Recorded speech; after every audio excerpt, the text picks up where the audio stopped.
Welcome back to another naval news segment. Today we're going to talk about the littoral combat ship and why it is the Grift that keeps on giving.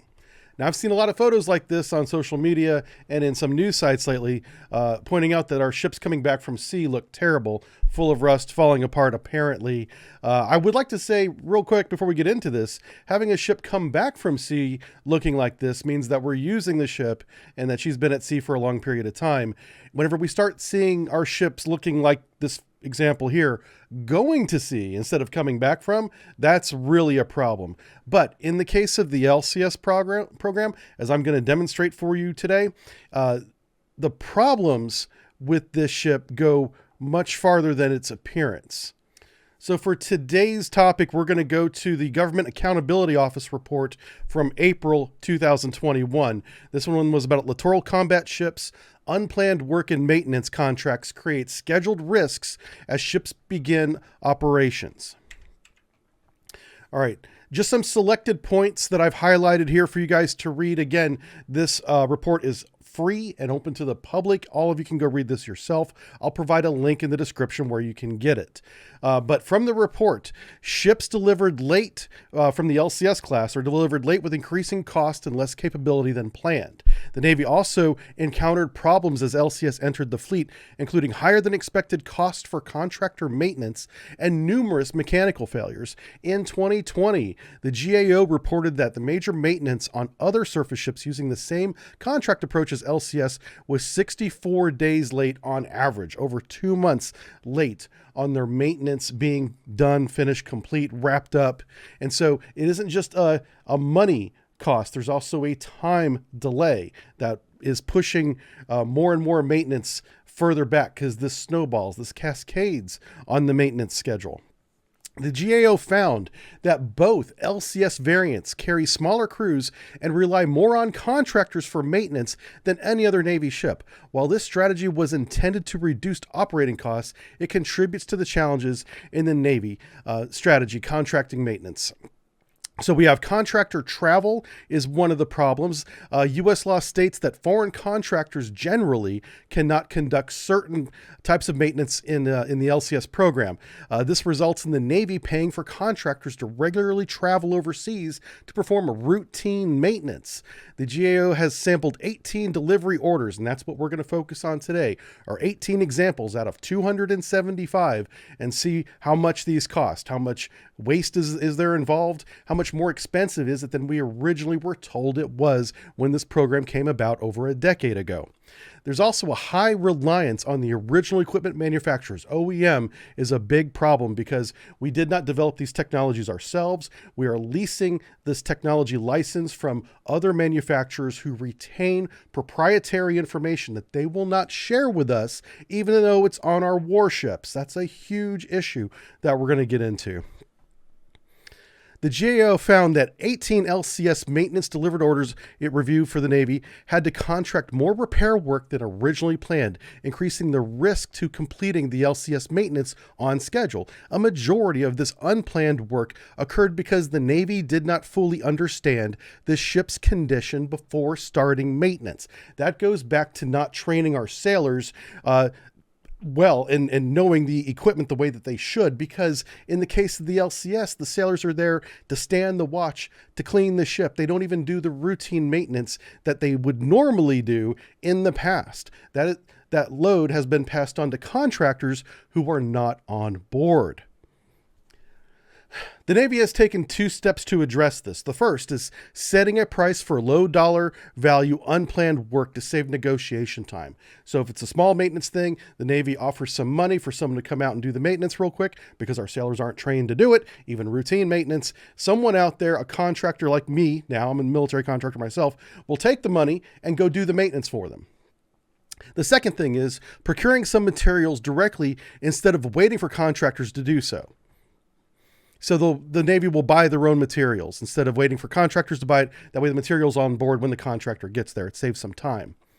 All right, so here begins the report, and we're going to go with a couple of core problems here. The core is really the Navy designed and built the LCS without conducting analysis to understand and mitigate risks in unique contractor-based maintenance approach, resulting in costly problems as ships enter operations and maintenance. So whenever this design was brought before the Pentagon, who was then sold to Congress, for the money to fund the whole program, they said that they had done this when they had not. The people building the ship and designing it had no idea really how much it was going to cost to maintain using this contractor approach, even though they told the Pentagon and they told Congress that this would all work out. Don't you worry. We're saving money by using the military industry contractors instead of your E4 and E5 enlisted men who earn maybe $3,000 or $4,000 a month.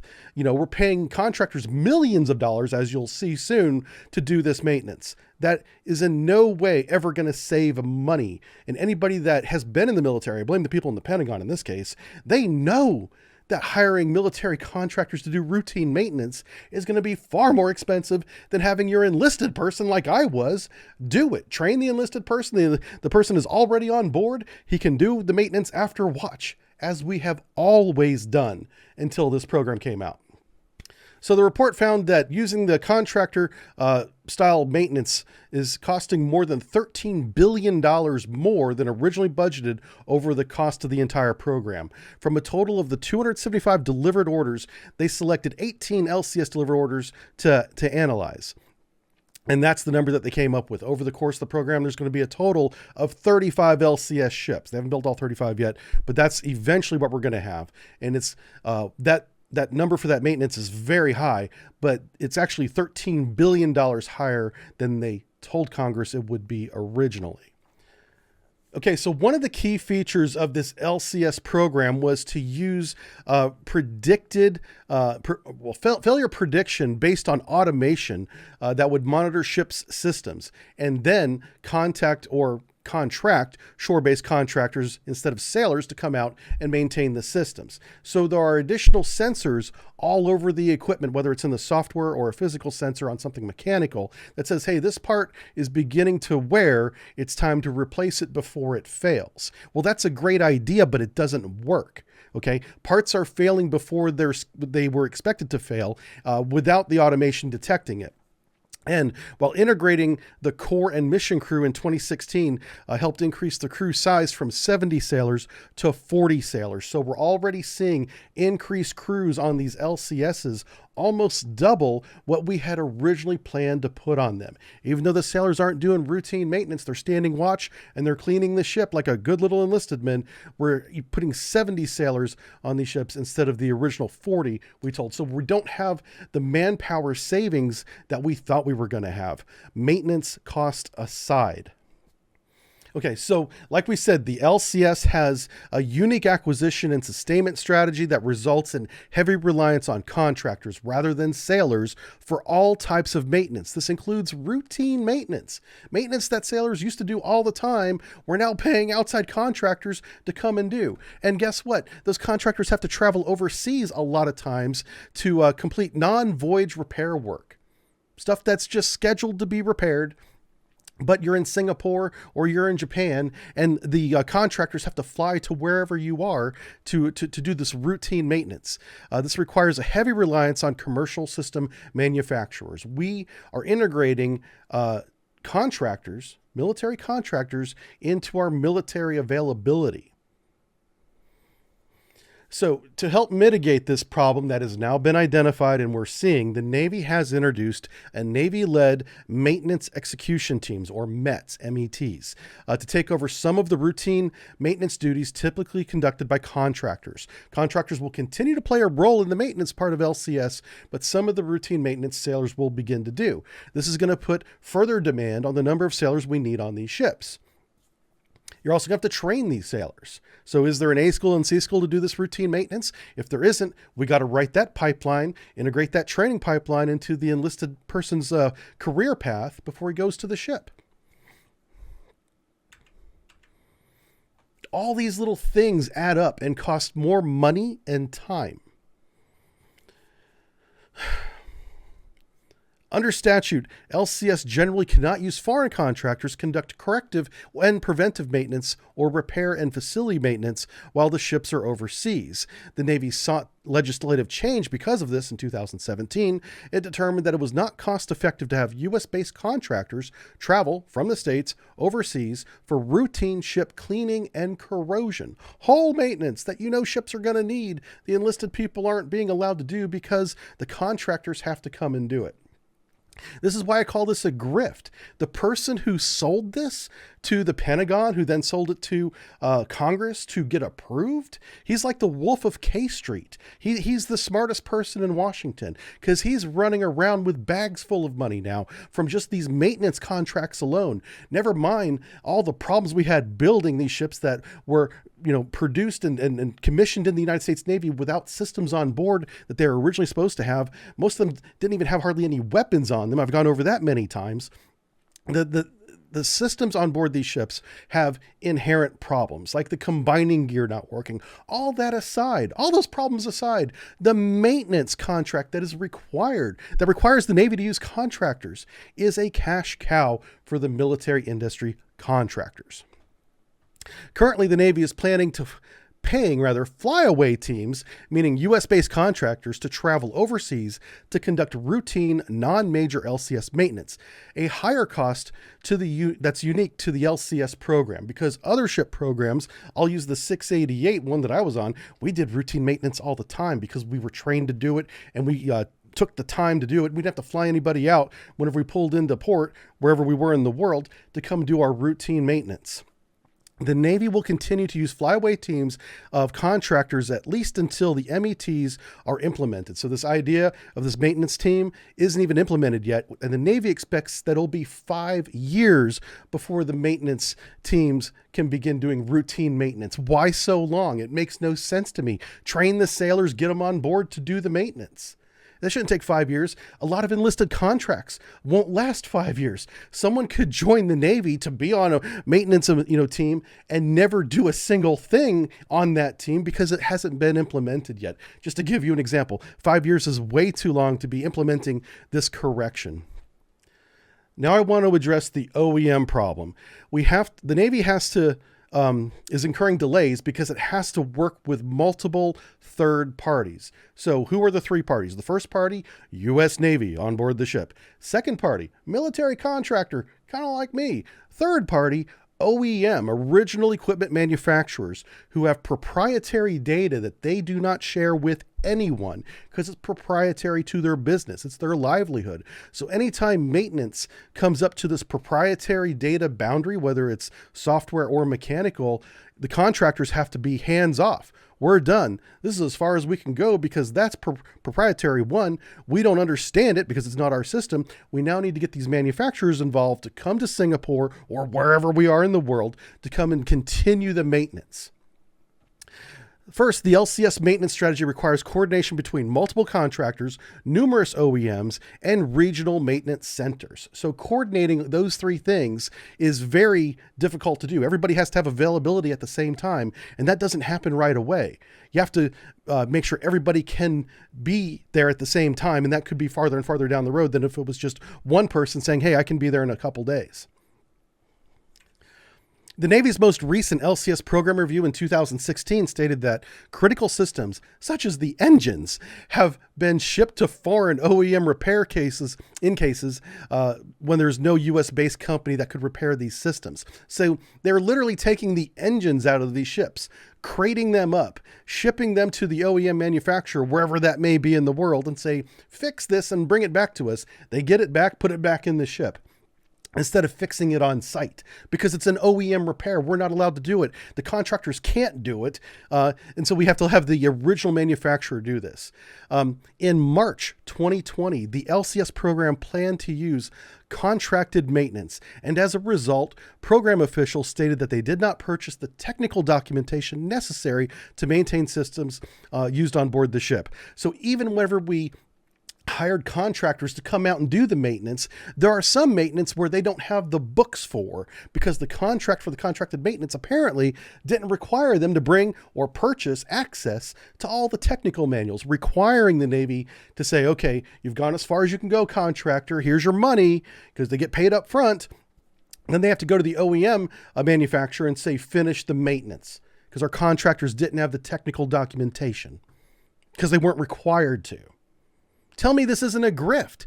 Everybody's getting paid and the Navy's getting screwed. This gets more complicated because the shortage of OEM technicians for a number of LCSs currently in operation, which is only increasing, by the way, we're building 35 of them total, risks scheduling delays in the future as more LCS become operational. For example, maintenance officials stated that a commercial system had a broken part that required repairs, and an OEM did not have a procedure to fix it. So as a result, what did the Navy do? The Navy had to take a part from another LCS ship and bring it back to the first ship and put the broken part into storage. Because that's how you fix it? You put it in a locker? In our sample of 18 delivery orders, we found 69 contract changes that together totaled just over 1 million in growth due to material issues, such as delays or misidentifying necessary materials. They didn't bring the right things. The OEM for the Independence variant propulsion system does not allow the Navy to purchase parts from the system using government purchase cards. The Navy must negotiate a whole new contract for those parts with the OEM separately. This adds time to the repair cost. So we're really at the mercy of these military contractors for our own warship capability and at-sea availability, because at least one large contractor will only submit offers on solicitations for larger LCS availabilities. He won't do the routine maintenance anymore. He's only going to do the big maintenance because he can get the big contracts and have less expense. He doesn't need to ship, workers all over the world. They can keep more of the money if they only do the larger projects in this one case. While another contractor will only submit an offer if it does not already have planned work on other programs. This goes back to availability. These military contractors are very busy, so they're not always available to do this routine maintenance. This April 2021 Government Accountability Office report is extremely damning to the entire LCS program. I don't understand why we continue to commission these ships using maintenance programs like this that continue to add to the cost long after the ship is in the water and operational. Costs that we don't need to be paying. If we had simply trained our sailors like we do with every other ship program, except maybe the Zumwalt, I might need to check that one, and have the sailors at least do the routine maintenance, have the sailors at least work on the hull, keep the hull in shape, it will save us a lot of money. But that's not the point. Saving money is not the point. The point is to give money to military contractors who can then support campaign funds to keep people in office. And that's the triangle that I'm exposing here, that I'm telling you about, is you have the military industry contractors, big companies with little people like me that work for them. You have the Pentagon, who, wants lots of ships and stuff. And then you have the Congress, the congressmen and women who want to stay in office and they want money for their campaigns. They need to raise money for their individual parties, not just themselves. Where does that money come from? Well, in part, keeping this lucrative type of flow of income to military contractors. And nowhere in that triangle is you. This is it. Thank you for watching, everybody. If you want to read more about this, it'll be in the description, and we'll see you next time. This has been the littoral combat ship, the Grift that keeps on giving. Hey, it's Aaron from Subbrief. I hope you liked the video. Make sure you click the like button and subscribe to the YouTube page if you haven't already. Also, check out our playlist. We have Naval News playlist. We have Subbrief lecture playlists, which are in-depth analysis into different classes of submarines. And yes, even warships now. We're expanding into warships because we've covered so many of the submarines. I also have a second channel. If you're looking for the gameplay video that used to be a big part of the Subbrief YouTube channel, head on over to OnlySubs. That's right. right, OnlySubs is a little tongue-in-cheek YouTube channel that I've created to put all the gameplay content that you guys love. This is where we just sit back, have fun, do some live stream video games for a couple hours a few times a week, and we put the VODs over here on OnlySubs on the YouTube channel.